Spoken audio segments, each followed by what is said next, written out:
Join us right now with more on the intelligence questions surrounding the attack. Sue Gordon is here, former Principal Deputy Director of National Intelligence. Good morning to you. I'll just ask you the basic open-ended question, which was, where do you think this all goes from here? It gets worse, and it's worse for a long time. The horrific nature of the attack, how fraught the relationships are, how hard it's going to be to have to work to keep the other factions in place.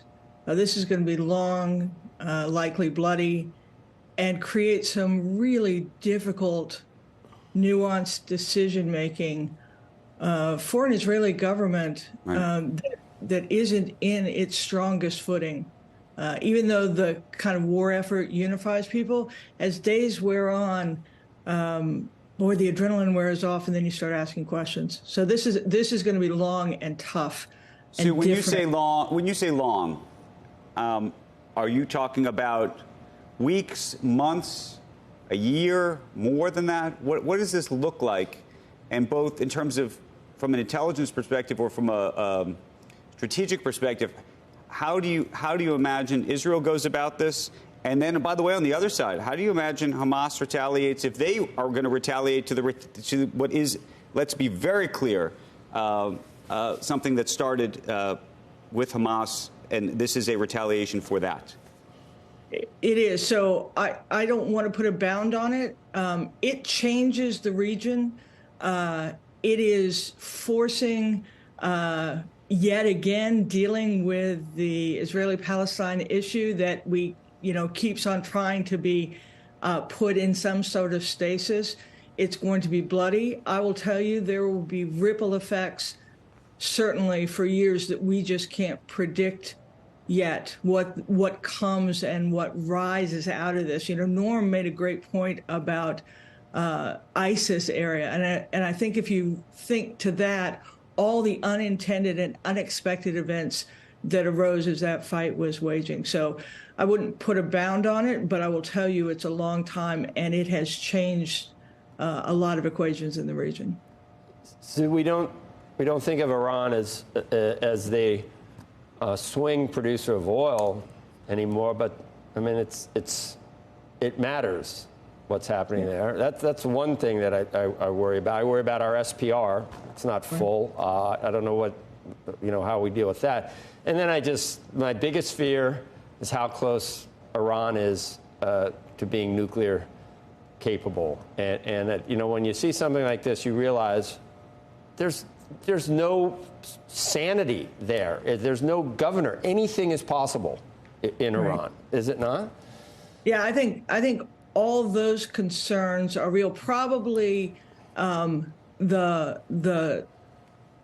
the oil concern is probably not our alligator closest to the boat, given all the efforts going on to try and keep some semblance of stability and keep others from joining into this fray. So probably that one might have a slight perturbation, but I don't think that's our biggest worry. Certainly, Iran is an opportunistic predator, and I think that you always worry about what it might do. And your last point, Joe, I think is excellent, and that the unpredictability of it. And we haven't talked about the failure aspect of this, because that's looking a bit in the rearview mirror, and there'll be time for that. But I think there's a little bit of remembering that the interests of these parties are not the same as the interests of other nation states, and getting comfortable that you understand their next move is probably not a good strategy and may have kind of contributed to what we see in terms of Israel not anticipating this event. Sue, how do you think that this impacts the relationship between, or a potential deal between, Israel and Saudi? And one of the reasons I ask is, given this clear failure of intelligence, one of the reasons I think arguably the Saudis were interested potentially in a deal is, they had a particular view. I think the world had a particular view of the intelligence services in Israel, and therefore also what Israel will have to do in the next coming weeks or months to try to prove to the world, and maybe to Saudi and others, that intelligence is as good as they have said it is. Yeah, Israel's job of rebuilding trust is as monumental as any here. I don't think we need to throw in the towel on the efforts going on in the region with Saudi and UAE. There's some goodness behind those activities for all the parties. So I think it makes it harder today than it did, but I don't think we have to throw in the towel on those. But again, how Israel conducts the war, the calculations it makes, there aren't any good military targets for them to hit. So there is a lot of concern about, as the days and weeks and months carry on, it's tough.